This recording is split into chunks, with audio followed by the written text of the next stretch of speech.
So hi everyone and welcome to a new video of Albion Online. So here I'm playing a tier 5.1 tank in the new patch that rolled out Hector, which kind of changed a lot of things, and I was curious to check out dungeons and see what's different. And they definitely remodeled all the maps, and I'm actually not sure if it was as hard as this 3 days ago, because I haven't played since last beta, and every beta they change a lot. And for those of you who don't know, Albion Online is coming out for good, like officially, on July 17th. And before that, there's going to be a wipe, so everything you're going to do is going to be lost. But right now, I'm just trying different builds, and I'm actually liking this one a lot. So I haven't done a lot of tanking before. I was a tank last beta for like the first like 3 weeks, and then I just went healer until tier 6 or 7, and then I just got bored of the game. But that's just because it wasn't a beta. Right now I'm in a pug, so it's pickup group, so I'm not talking to them, and this is nothing serious, and I'm doing actually a lot of mistakes as I'm watching this video right now, in because I'm doing a voiceover right now. But anyways, let's jump into the gameplay. So as a tank in this game, you want to really have keen eye on several different things. So you want to look at every single monster and every single mob that you're pulling and see what they're doing. As of right now, a lot of enemies have AoE skills that do damage, but sort of the animation continues, but there's no like holograph or anything that like shows that the skill is still going. Like, when you see them casting and you see like a red circle or a red cone, so you know they're about to cast an AoE, but then sometimes that AoE stays on, like in a tier 4 skeleton dungeon where the melees do like sort of a swinging blade kind of thing. And every single time that I go there as a healer and even as a tank, I always like see people that just ignore completely the blade because they think, oh, the red thing is gone, so they're not doing the skill anymore, but they're just dying there. The tier 5 dungeon actually is way harder than last beta. It's a completely different world. Like they really did a very good job of stepping it up. I really had a hard time as a tier 5.1, full tier 5.1, and I know this game, like I knew it very well, and they definitely did a really good job. It's very punishing. It's not really that much difficult. That's much more difficult than before. The major thing are the mages. The mages, as you can see, as you just saw, they do these circles. They kind of like throw thunders or something, and they do an immense amount of damage. Like in 2 shots they just kill you. So they spawn 3 circles, and if you just happen to be on top of 2, you're basically dead. And if you're a cloth, maybe even 1. It's very, very difficult. It's very punishing, but it's not that difficult to just keep an eye out for them. They're pretty fast, so you have to be very, very careful on everything you do. It's definitely not the tier 5 dungeon that you're used to, because the tier 5 dungeon that I'm used to has just a couple dogs or archers, and they didn't even have these mobs, to be honest. And it was like so easy. It was so freaking easy, and this is definitely much harder. So I'm very impressed with the variety of skills and the way that each pool really feels different. The level design here is amazing, and it doesn't, sometimes it feels a bit repetitive, but those that feel repetitive, honestly, I actually enjoyed them, because as a basically second time in a tier 5 dungeon tank, I was extremely happy to have those repetitive pulls, because sometimes you just have like 2 mages that just do those 3 circles each, and it's just in your fucking hallway, and there's nothing you can do other than just die. And I think you're gonna see it in this recording, me just dying at a certain point. But other than that, let's get into how to tank. So yes, it's difficult. You have to be, probably the easiest role right now is a ranged DPS, then a melee DPS, then a healer, and then a tank. I generally think that being a tank right now, if you are a good tank, is really hard. Healer is very difficult, but it really relies on how good other people are. So if everybody's really good, healing is pretty straightforward. Tanking is everybody relies on you, so there is a lot of pressure on you, and it used to be very easy. I used to put it as the easiest role in Albion last beta, but it definitely got much harder. And I've got up to tier 7 blue dungeons and things like that. I've been in black zones and everything. I've done everything last beta, so this is definitely a step up in the way that the difficulties. So regarding the role here, you have to sort of play around with your skills. Right now, I decided to do a build that I really like. So it's a royal helmet, royal armor, and knight boots. Everything is tier 5.1. I actually have sarcophagus right now as a shield, which I freaking love. Still 5.1. It cost me a lot of money though. And then I have a one-handed hammer, and I've tried everything. I've tried all of the weapons except for a sight and a incubus mace or whatever that's called. I haven't tried those because they cost a lot of money, but everything else I've tried it, and it's crazy. Everything is pretty good, but I feel like the sight and the incubus mace are something else. They might be very interesting to try, but I'm really falling in love with the hammer and what it's like to play with it. So on the Q, you have either a attack that slows the target, or the Q that I'm using right now is the one that generates threat. So you kind of keep the aggro. As a tank, you want to keep the aggro. The W, you have different options. The two best ones that I have so far, and I'm a tier 5 going for tier 6, is either the first W, which is the one that allows you to do a sort of AoE sort of cone in front of you that does quite a lot of damage if you get them, because you have like a sort of casting. It's kind of hard to hit them, but if you stun them, then it's not too difficult.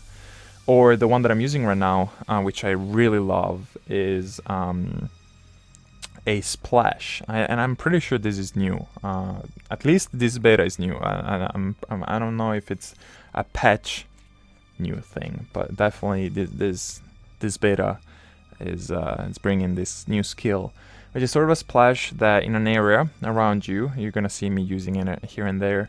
Sort of just brings people up in the air, like brings monsters up in the air and brings allies back of 8 meters.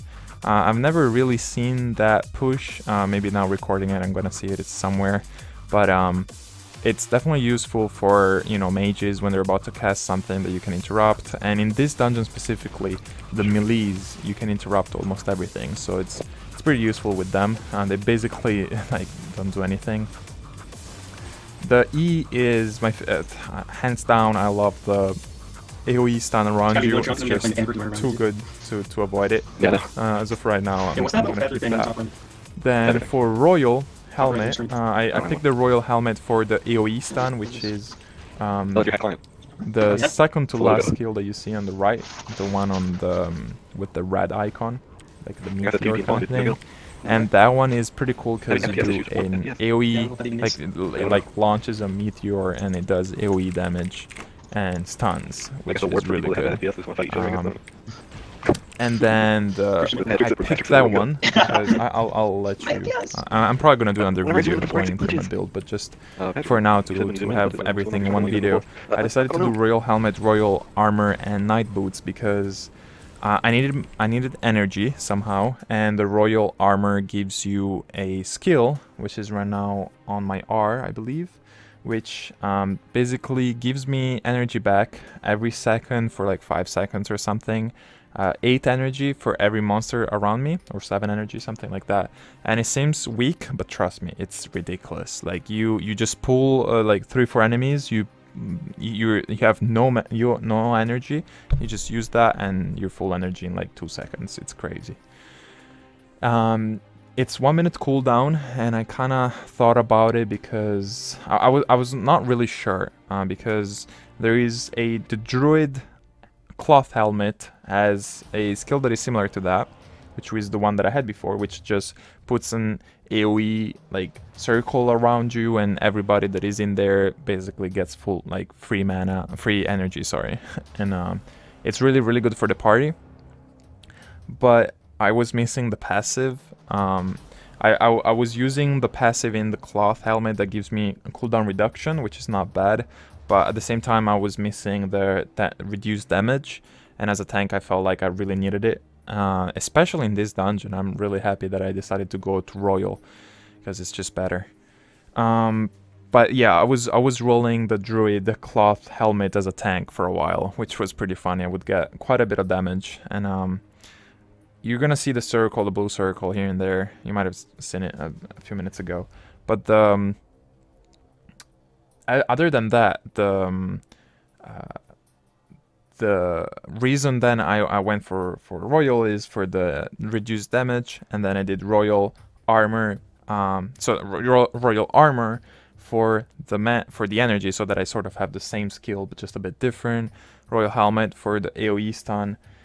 And then the Night Boots, I always had them. They're just amazing, and they're different. People have different opinions on this. Some people go Giant, other people do other things. Giant is the skill from the Guardian, but I really like the shield. I think it's pretty good. Basically, you dash towards an enemy and you shield everybody that is around you, which is pretty cool, both for catching up if someone, you know, pulls something that is out of your reach or something. It's just a really good setup, I think. So it's Royal Knight, and then I have a single-handed hammer, and then I went with the sarcophagus because the passives are good. You don't have the CC resistance from the normal traditional shield, but you have more defense, which is always good. And I believe, I'm not sure because I changed it in the actor patch. I gotta go check it out. But I believe you generate either the same threat or more threat. I'm not sure, but it's a really good shield. I love the sarcophagus. Even better would be the K-Lif or whatever that's called. But it's extremely expensive, and I'll just keep the sarcophagus for a while. Other than that, that's pretty much the build and what you have to do as a tank. So let's get into, you know, we've done the build, we've done everything. Let's talk about how you have to play. So you're gonna see me doing a lot of mistakes here, but pretty much as a tank, especially with this build, usually your role in general is just to keep as much aggro as possible. So you don't really have to hit only one enemy. Usually if you just hit one enemy, you're gonna lose the aggro. So you kind of have to hit everybody and at least once, because you have passives that generate aggro and things like that. I believe the passive is on my boots or something that generates aggro. For now, there's gonna be later more stuff, I'm pretty sure. But tier 5, I think that's the first one. And the thing you have to do is to, of course, keep aggro. If you're not keeping aggro, you're already a bad tank. That's for sure. And I'm doing bad here already. I was just trying to get used to the dungeon because I really have no idea what the monsters do as skills. But in 2, 3, 4 runs, I know that I'm gonna get used to it, and I'm gonna focus on, you know, not letting anybody do any mistake. Of course, their part, they have to be good players because some of them were pulling before me, and it just makes it so much harder for me. But I have basically 2 AoE stuns. One is even a distant, like it's a ranged stun, and one is sort of the splash thing, can be also called a stun. So I have 2 range stuns and 1 melee AoE stun. So it's pretty good. I have a pretty good set, I think, in you know, to cover for problems and to slow down the fight in case it gets too difficult. And it gets difficult a lot of times in this video, so you can see that definitely. So as a tank, you have to hit a lot of enemies. That's the number one mistake that I see tanks doing. And I was a healer last season, last beta, and I freaking hated it when tanks just go onto one and then they do AoE skills thinking that they're gonna get everybody. But it's not true. They have to hit at least once everything, or at least try to do that. Try to do it. If the party is really good, then you could call targets, or they could just know that they have to do first mages, then melees, and then whatever. But if they don't know it, if it's in a pug, you kind of have to hit everything. And Other than that, you have to sort of get the timing of the monsters. You're gonna see me doing a lot of skills that seem to be like out of nowhere, but then as soon as it's about like the splashy thing, I believe I interrupted a lot of times several melees and mages that they're about to do, like nothing is happening, but I know that it's coming up, so I just start the splash thing so that by the time the splash goes up, they're about to cast and it gets interrupted. And that just helps speeding up the fight. And you know, the less damage people receive, the better it is for healers, the better it is for you, because they have more time to heal you. So of course you have to play thinking, okay, I have to mitigate as much damage as I can, and I have to keep as many enemies as I can, hitting me, and not hitting other people. That's kind of, the tank in every single MMO. The difference in this game is that it doesn't help you a lot with, aggro indicators or anything. You kind of have to know, okay, this is how much aggro I do with a hit, this is how much my party like aggroes other monsters and things like that, and who's aggroing what, and trying to figure out. Usually the mages are the problem. Like frost mages do a lot of AoE damage, or longbow archers do a lot of damage that is AoE, so it's kind of hard for you, and it's instant, so it's kind of hard for you to immediately get aggro so that you don't lose it. But at the same time, it's all about trying to figure out what's happening near you and what you should be doing in order to prevent, something that just goes wrong. The worst case scenario is every enemy is not attacking you and it's attacking a different person. You have to go around and pick everybody up. In those cases, I suggest you to go for the ones that either are in a bad position or they do the most damage. So another thing that I'm not really doing here every single time, I'm doing it sometimes, but not every single time, because I'm still getting used to it. I started 4 days ago in this beta, so it's, God, so many things have changed, but the concept is still there, and it's basically that you have to position yourself in a way so that the AoE damage of the enemies is not going to hit other people, or it's going to hit the least amount of people or the other tank or something, if there is another tank. So melees, for example, do a cone in front of them in this dungeon where they charge it quite fast, so you have to basically position yourself so that the cone only hits you and nobody else. So every other melee is basically attacking their back, the back of the monster. So in that way, you kind of avoid that they get extra damage, so that the healers have to heal them and they don't heal you, because every heal that is spent on someone else is not spent on you. And I mean, you're a tank, so most of the time you shouldn't have a problem, but at the same time you might have. And especially with this kind of build, this build does not have any like defensive cooldown. My defensive cooldown are stunning people, stunning monsters. So there's not much that is defensive in here, and that's the weakness of this build. But I really like it because it forces you to be really awake, and the more aggressive a build is, the better it is, because you're just trying to be really careful on everything you do and trying to watch everything that is going on. And towards the end, I actually started doing a lot of mistakes because I actually started to get tired, and this party was kind of doing his own thing. There were a lot of Russian people. I love you, Russians. But at the same time, they were doing a lot of things that I didn't like, so I don't know. But yeah, so it's very simple. It's actually a very stupid video. Basically, keep the monsters away from everybody else and try to position yourself in a good way and trying to interrupt and trying to get the rhythm of the fight. That's the major thing. But definitely tank right now, it's a very hard role to do. And if you're new to the game, this game is not about, it's not like World of Warcraft that tells you with 500 different alarms, hey, something is about to happen, click this button. In this game, you really have to look at the fight, look at every single monster and what their animation is, and if they're doing an AoE damage, like AoE attack or something. A lot of them, in the Skeleton Dungeon, for example, almost every single AoE that is happening, you can interrupt it, but there's no cast bar, there's nothing, so you don't know that they're actually casting it or they're actually channeling it. So you have to keep an eye on that. But most of the things are interruptible except the ones that have like a nice like pointy spiky thing around the cast bar, then that's not interruptible, and you're gonna see it around that says like resisted. But this is pretty much it, and It's about 20 minutes long, so I kind of have to cut it here. But if you have more questions, feel free to ask me, and I'll see you in the game. And I hope you're gonna see it for release, because it's not gonna change much until release, and probably for a month after release, because they said it that at least until release this is what's good and what's happening. So thank you for watching, and I'll see you soon.